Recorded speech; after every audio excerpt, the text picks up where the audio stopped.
Good luck with your little business, Nate. I'm done wasting my life on a man who can't provide." Those were the last words my wife said to me before handing me divorce papers. She had no idea what was coming. My name is Nate, and this is the story of how my marriage fell apart and how I discovered who my wife really was. When Kathleen and I got married many years ago, I was full of hope and ambition.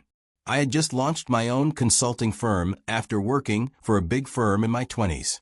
I believed my consulting process would revolutionize how small businesses manage their operations. Kathleen seemed supportive at first. She'd smile when I talked about my vision, nod along when I explained my business plans, and tell her friends that she was married to an entrepreneur. Those early days felt promising, even though money was tight. We had a small apartment we could pay our bills, and we had food on the table. It wasn't luxurious, but it was enough, and I thought we were building something together. My mother died years before I met Kathleen, so my dad was the only family I had left. He was the kind of man you'd walk past on the street without a second glance. For 30 years, he worked as a mid-level manager at a manufacturing company, nothing fancy, just steady work. He lived in the same 3-bedroom house in a quiet neighborhood for decades, and he drove a 15-year-old Honda Accord that he fixed himself whenever something broke. When Kathleen met him during our engagement, she smiled and shook his hand, but I saw it in her eyes. She was disappointed. My dad would cut coupons out of the Sunday newspaper, buy his clothes at Walmart, and when he wanted to treat himself to dinner, he'd go to the same diner he'd been going to for 20 years, where a meal cost $8. Everything about him screamed ordinary, working-class guy living on a tight retirement budget. Kathleen never once asked me what I might inherit from him someday, because, from what she could see, there was nothing to inherit. Honestly, I didn't think about it much either. My dad had always told me the same thing since I was a kid: make your own way, Nate. Stand on your own 2 feet. I respected that. Even when my business was struggling and I was barely keeping the lights on, I never asked him for a loan or handout. In my mind, he'd already given me everything that mattered. He made sure I got one of the best educations anyone in the United States could have. I graduated without a single dollar of student debt. That was his gift to me, and I wasn't going to ask for more. The first 2 years of our marriage were manageable. My business was slow, but it was growing. I landed a few small clients, local companies that needed help setting up their computer systems and managing their data. It wasn't much, but it paid the bills. Kathleen worked at a dental office, but her salary was lower than what my business brought in. Between the two of us, we covered rent, groceries, utilities, and had a little left over. We weren't living large, but we weren't drowning either. But by year 3, things started to stagnate. I wasn't landing the big contracts I'd hoped for, the corporate clients with deep pockets who could pay 5 or 6 figures for a complete system overhaul. Competition was fierce.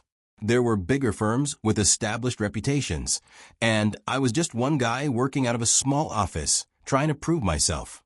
Every dollar I made, I put back into the business, new software, marketing, certifications to make myself more competitive. That meant our personal finances stayed tight. We weren't moving forward. We were stuck. That's when Kathleen started making comments. At first, they were subtle, almost casual. We'd be watching TV, and she'd say, "When you think we'll be able to afford a real vacation? Like somewhere tropical."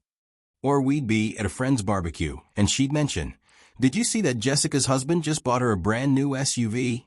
I'd reassure her every time. "Things will get better," I'd say. "I just need one big break, one major client, and everything will change." She'd sigh, nod slowly, and say nothing. But I could see it in her eyes, the disappointment, the doubt creeping in. By years 4 and 5, the comments became sharper, more direct. She'd compare me to her friends' husbands who had stable corporate jobs, guys who worked 9 to 5, brought home steady paychecks, and could afford big houses in nice neighborhoods and weekend trips to the mountains. "Why can't you just get a normal job?" she'd ask, her voice edged with frustration. "Why are you so stubborn about this business that's clearly not working?" I tried to explain. I'd tell her I was building something, that success doesn't happen overnight, that I believed in what I was doing. She'd roll her eyes, shake her head, and walk away without another word. That's when the respect started to erode. She'd come home late at night, without any explanation. She'd go out with friends on Friday and Saturday nights, and not tell me where she'd been or who she was with. When I'd ask, trying to keep my tone calm, she'd snap back, "Why do you care? It's not like you can afford to take me anywhere nice anyway." Each comment was like a small cut, and over time, they added up. But I absorbed it. I told myself she was just frustrated, that the financial stress was getting to her, that once the business turned around, things would get better between us. So I kept working, late nights, weekends, chasing leads, pitching clients. I kept pushing, kept hoping that the breakthrough was just around the corner. 2 years before Kathleen filed for divorce, my father died suddenly of a heart attack. I was devastated. He was the only parent I had left, and despite his quiet, reserved nature, he'd always been my anchor. The funeral was small, just a handful of relatives and old co-workers. Kathleen attended, but seemed impatient, checking her phone during the service. A week after the funeral, I met with my father's attorney for the reading of the will. I expected maybe $50,000, perhaps $100,000 if he'd been particularly frugal. What I heard instead left me speechless. My father had accumulated between $8 and $12 million in assets. He owned rental properties in 3 different states that he'd quietly purchased over the decades. He had stock portfolios that he'd been building since the 1980s. He'd made investments in small companies that had paid off big. The attorney explained that my father had lived his entire life, never touching the wealth he'd accumulated, continually reinvesting and growing it. He'd planned to leave it all to me. But there was a complication. The estate was complex. Some of the properties were tied up in probate disputes with distant cousins I'd never met who were contesting the will. Some of his business interests needed to be carefully unwound. The attorney told me it would take at least 2 to 3 years to settle everything and fully release the funds to me. I sat in that attorney's office, stunned. My quiet, coupon-clipping father had been a millionaire, and I'd never known. The attorney handed me documents outlining the estate structure. My father had been wise about protecting his money. Most of the inheritance wasn't just left to me directly. He'd set up an irrevocable trust years before his death, with me as the primary beneficiary. My father had never said a word about any of this, but he'd protected me even after his death. I drove home that day with a decision already forming in my mind. I wasn't going to tell Kathleen. By that point, our marriage was already falling apart. She'd been openly disrespectful for over a year, going out constantly, coming home late, and treating me like I was a burden. I didn't trust her anymore. If I told her about the inheritance, one of 2 things would happen. Either she'd suddenly become sweet and affectionate, staying with me only for the money, or she'd mock me for finally getting lucky and relying on my dead father instead of my own hard work. Neither option appealed to me, so I kept it to myself. I saw the inheritance as my backup plan if my business never worked out. Still, I also saw it as mine, earned by my father's decades of discipline and sacrifice, not something Kathleen had any right to simply because she'd married me. The 2 years after my father's death were brutal. Kathleen's disrespect went from bad to unbearable. She started insulting me in front of our friends at dinner parties and gatherings. I remember one night at a barbecue when someone asked how my business was going. Before I could answer, Kathleen jumped in with a fake laugh. "Oh, Nate's still playing businessman. Maybe one day he'll grow up and get a real job like everyone else." The table went quiet. I just nodded and changed the subject, but I felt the humiliation burn through me. Then she started staying out overnight. The first time it happened, she texted me at 11 p.m. saying she was too tired to drive home and was crashing at her friend's place. No call, no real explanation. When she came home the next morning, I asked her about it. She snapped at me. "What are you, my father? I don't need to report to you." After that, it became a regular thing. Once a week, sometimes twice. She'd go out Friday night and not come back until Saturday afternoon. I'd ask where she'd been, and she'd either ignore me completely or say something cutting like, "Why do you care? You're too busy with your failing business to notice me anyway." The way she looked at me changed, too. It wasn't just anger or frustration anymore. It was disgust. Being in the same room with me made her physically uncomfortable. She'd walk past me without making eye contact. If I tried to start a conversation, she'd sigh loudly and walk away. We stopped eating dinner together. We stopped talking about our days.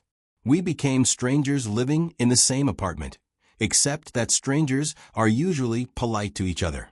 Kathleen wasn't even giving me that. I didn't fight back. I didn't yell, argue, or demand respect. I just took it day after day. Part of me still held on to this thin hope that my business would land a significant contract, that I'd suddenly start making real money, and everything between us would magically fix itself. I told myself that once she saw me succeed, she'd remember why she married me in the first place. But there was another part of me, a quieter part that was growing louder, that had stopped hoping for anything. That part of me was just watching, observing, taking mental notes of every insult, every late night, every look of contempt. I knew about the inheritance sitting in probate, slowly making its way through the legal system. And I was curious, in a dark, painful way, about what Kathleen would do if she thought I'd never amount to anything. My routine became mechanical. I'd wake up, work on my business, meet with my father's attorneys every few weeks to check on the estate's progress, then come home to an empty apartment or a wife who treated me like I was invisible. The attorneys kept telling me the same thing. It would take time. I nodded and waited. Kathleen never once asked about my father's estate. Not a single question. Not did he leave you anything, or are there any legal issues to deal with? Nothing. And honestly, why would she ask? She'd been to my father's house dozens of times over the years. She'd seen his old furniture, his coupon drawer, his ancient car in the driveway. She'd probably done the math in her head and figured there might be $20,000 or $30,000 at most, barely enough to cover the funeral expenses and maybe pay off his mortgage. I never brought it up. I never said, actually, there's more than you think. I just let her believe what she wanted to believe. Month by month, I watched Kathleen pull further away. She stopped wearing her wedding ring. I noticed it was missing one day and didn't say anything. She didn't explain. Our conversations, when they happened at all, were purely functional. Did you pay the electric bill? Can you pick up milk? That was it. No warmth. No connection. Nothing. And somewhere in the middle of all that coldness, I had a realization that hit me hard. I didn't want to fix this anymore. I didn't want to save our marriage. What I wanted was to see what she'd do. Would she actually leave me? Would she walk away when she thought I was at my lowest, when she believed I had nothing to offer her? I wasn't testing her, exactly. It was more like I was giving her enough rope to show me who she really was. And deep down, I already knew the answer. I just needed to see it happen. I needed the confirmation. So I stayed quiet, kept working, kept waiting. And sure enough, that's precisely what she did. She walked away. It was a Tuesday afternoon, around 2 p.m., when Kathleen decided to serve me with divorce papers. Most people hire a process server, a neutral third party who delivers legal documents professionally and quietly. But Kathleen didn't want that. She wanted to see my face when I got them. She walked into my small office herself, holding a manila envelope in her hand, and I could see the satisfaction in her eyes before she even said a word. She walked straight to my desk. "Here," she said, and tossed the envelope onto my desk like she was throwing away trash. It landed on top of a client proposal I'd been working on. "I'm filing for divorce. I'm done wasting my life on a man who can't provide." She paused, looking me dead in the eye, then added with a smirk, "Good luck with your little business, Nate. Maybe you'll finally figure out what the rest of us already know. You're never going to make it." She stood a bit, waiting for me to react, waiting for me to beg, to argue, to get angry, something. I could feel her eyes on me, watching for any sign of emotion. I didn't give her one. I reached for the envelope, opened it slowly, and pulled out the papers. I flipped through the first few pages. Petition for dissolution of marriage, division of assets, spousal support request. I read just enough to understand what I was looking at. Then I set the papers down on my desk and looked back up at her. "I'll need my lawyer to review these before I sign anything," I said. She rolled her eyes, the way she'd been doing for the past 2 years, whenever I said anything she didn't like. Of course you do, she shot back. Always stalling and always making excuses. Just sign them, Nate. Let's get this over with, so we can both move on. I didn't respond. The silence stretched out between us. She waited for me to say something, anything, but I gave her nothing. After about 10 seconds, she huffed in frustration, shook her head like I was hopeless, and turned on her heel. She walked out of my office without another word, leaving the door wide open behind her. I sat there for a long time after she left. The office was quiet except for the hum of the air conditioner and the distant sound of traffic outside. Part of me felt relief, like a weight I'd been carrying for years had finally been lifted. She'd done it. She'd actually walked away, thinking she was escaping a sinking ship before it went under completely. She had no idea what was coming.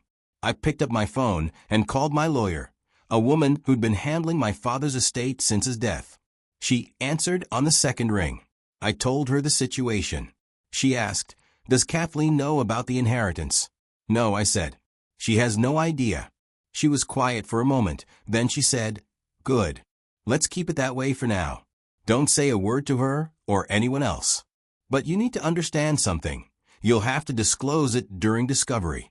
That's the phase where both sides have to reveal all their financial information to the court. It's the law. When that happens, things are going to get very interesting." I ended the call not knowing how to feel about everything. The divorce process moved forward. Kathleen was confident, almost gleeful. She'd told mutual friends that she was finally free, that she'd wasted enough years on me, that she was ready to find someone successful. Her attorney was aggressive, demanding spousal support, claiming that she'd supported me through years of business struggles and deserved compensation. I said nothing publicly. I let my lawyer handle everything.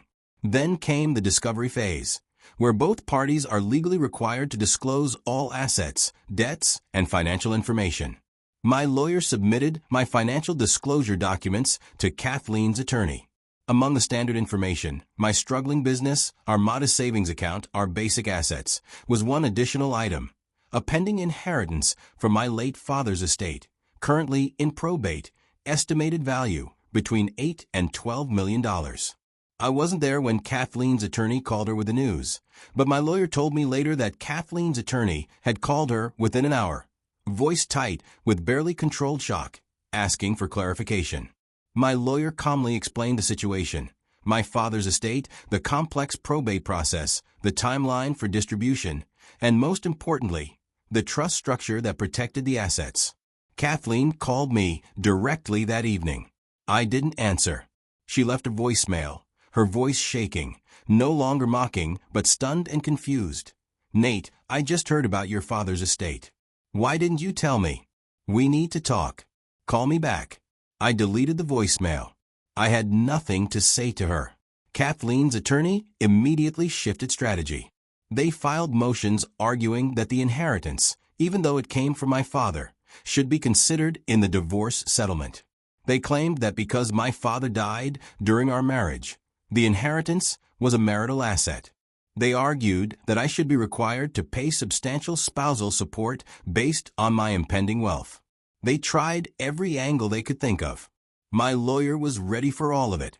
She submitted the trust documents, the estate structure, and the legal precedents that protected me. Here's what my father had done, and why it was legally bulletproof. First, the bulk of the inheritance wasn't left directly to me. My father had established an irrevocable trust years before his death, with me as the primary beneficiary. The trust was explicitly designed to protect assets from creditors, lawsuits, and divorce settlements. The trust document expressly stated that the assets were for my sole benefit and could not be considered marital property under any circumstances. Second, the trust included a spendthrift provision, which legally prevents anyone, including an ex-spouse, from accessing the trust assets. I could receive distributions from the trust, but Kathleen had no claim to the trust principal or its income. Third, even the portions of the inheritance not in the trust were classified as separate property under our state's law. Inheritances received by one spouse, even during marriage, are generally considered separate property as long as they aren't commingled with marital assets. I hadn't received any money yet since everything was still in probate, and I certainly hadn't mixed any anticipated inheritance with our joint accounts or used it to pay marital debts. Fourth, the timing worked in my favor. My father had died during our marriage, yes, but the funds were still locked in probate and hadn't been distributed. Courts typically cannot divide or consider assets that haven't actually been received, primarily when they're structured in a protective trust. Fifth, Kathleen's attorneys argued that her support during our marriage entitled her to a share. My lawyer destroyed that argument easily. She presented evidence of Kathleen's behavior over the past 2 years, her absences, her disrespect, her detachment from the marriage. More importantly, the inheritance was entirely due to my relationship with my father and his decades of careful financial planning, not any contribution or effort from Kathleen. Finally, regarding spousal support, my lawyer pointed out that the trust distributions were discretionary. The trustee, a professional fiduciary, not me, had complete discretion over when and how much to distribute. I couldn't be forced to take distributions, and the court couldn't compel the trustee to distribute funds for the purpose of paying spousal support. You're right, I apologize.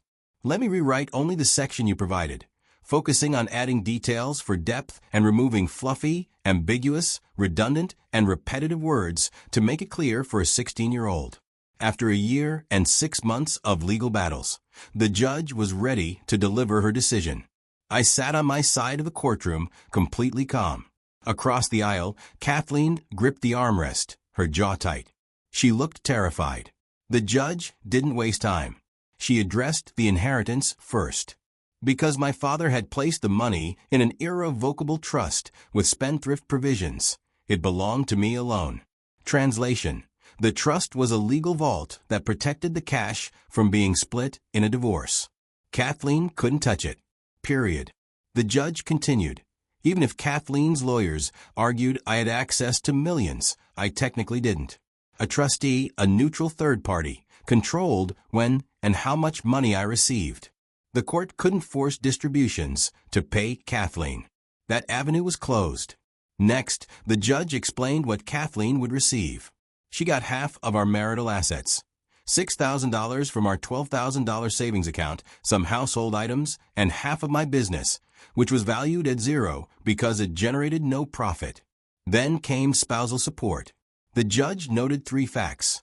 Our marriage lasted under 8 years. Kathleen could work and support herself, and my current business income was barely enough to pay my own bills. The judge awarded Kathleen $1,800 per month for exactly 2 years, temporary support to help her transition. From an $8 to $12 million inheritance, Kathleen would receive zero. The gavel cracked down. This court is adjourned. I stood up, feeling a weight lift from my chest. Across the aisle, Kathleen sat frozen, staring at nothing. Reality was sinking in. She'd walked away for millions. I left the courtroom and never looked back. 3 days later, my phone rang. Kathleen's name appeared on the screen. I ignored it. She called again an hour later. Ignored. Then again that evening. I never answered. The text started next. Long paragraphs flooded my phone. Nate, please, we need to talk. I know you're angry, but just hear me out. This isn't fair. We were married for 8 years. I didn't open a single one. When calls and texts failed, she appeared at my office. Twice. My assistant turned her away both times. The second visit required building security to escort her out. Then came the emails. Subject lines like "Please read this" and "We need to talk about us" filled my inbox. I created a filter that sent everything from her address straight to the trash. When direct contact failed, Kathleen switched tactics. She started reaching out to mutual friends. One friend, someone I'd known for years, called me and said Kathleen had reached out to him in tears, asking him to talk to me on her behalf. He told me what she'd said, that she was sorry, that she'd been stressed and hadn't meant the things she'd said, that 8 years of marriage had to mean something. Another friend told me Kathleen had said that my father would have wanted me to take care of her, that he'd known her and would have expected me to do the right thing. That one particularly infuriated me. My father had watched Kathleen's treatment of me in the last years of his life. He'd seen her disrespect, her contempt. If anything, the way he'd structured the trust suggested he'd anticipated exactly this situation and had protected me from it. I didn't respond to any messages that came through friends. Then Kathleen tried a different approach. She started posting on social media vague messages about how hard, unfair life was, how she'd given years to someone who'd abandoned her when he finally got lucky, how people show their true colors when money is involved. She was trying to paint me as the villain, the heartless ex-husband who'd left her with nothing. A few mutual acquaintances reached out, asking for my side of the story. I told them nothing. I didn't engage. I didn't defend myself publicly. I simply let her words hang in the air, empty and transparent. Finally, about 3 months after the divorce was finalized, Kathleen managed to get a message to me through someone I couldn't avoid, my business partner, who'd known both of us for years. He pulled me aside one day and said, "Look, Nate, I know it's not my place, but Kathleen reached out to me. She's really struggling. She says she can't afford her rent, that she's barely getting by on the support payments. She's asking if you'd consider helping her out just a little, given everything you're about to receive." I told her I'd pass the message along, but man, I don't know what happened between you two. That's your call. I looked at my partner for a long moment, then I told him the truth. I told him about the years of disrespect, the insults, the nights she didn't come home, the way she'd mocked me when she served the divorce papers. I told him how she'd walked away thinking I had nothing, how she'd shown me exactly who she was when she thought there was no money involved. My partner listened, then nodded slowly. "Yeah," he said. "I'm not passing along any more messages." But I decided to send one final message myself, through my attorney, so there would be a clear record. My lawyer drafted a brief letter and had it delivered to Kathleen's attorney, who would forward it to her. The letter was simple and direct. "Kathleen, you made your feelings about our marriage clear over the past several years, and especially clear when you filed for divorce. You walked away from our marriage believing I had nothing to offer you, and you did so with contempt and mockery. I am simply respecting the decision you made. The court has determined what you are entitled to, and you will receive exactly that. Nothing more, nothing less. Do not contact me again, directly or through intermediaries. Our marriage is over, and so is any obligation I might have felt toward you. You had 8 years to believe in us. You chose not to. Live with that choice." After that letter was sent, I blocked Kathleen's number. I blocked her on every social media platform. I instructed my assistant to refuse any calls or visits from her. I changed my routine, started going to a different gym, a different coffee shop, anywhere I thought I might accidentally run into her. I wanted no contact, no possibility of her manipulation reaching me. The probate process will be complete in a few months, and I should have full access to the trust. My business, ironically, has started to turn around. I don't know if it's because I'm no longer carrying the weight of a toxic marriage, or if it's just timing, but things are looking up. I've started thinking about what I'll do with the inheritance. Part of me wants to expand my business, hire a real team, and finally build what I'd envisioned all those years ago. Another part of me wants to invest it wisely, the way my father did, live modestly, and let it grow. Maybe I'll do both. What I won't do is waste a single dollar on someone who didn't believe in me when it mattered. I heard from a mutual friend that Kathleen is now working full-time, living in a small apartment, and struggling to make ends meet. Part of me feels nothing about that. Another part of me feels a grim satisfaction. She made a calculated decision to leave me when she thought I was a failure. She mocked me, disrespected me, and walked away. The fact that her calculation was wrong and that she walked away from millions of dollars is not my problem. It's the consequence of her own choices, her own character.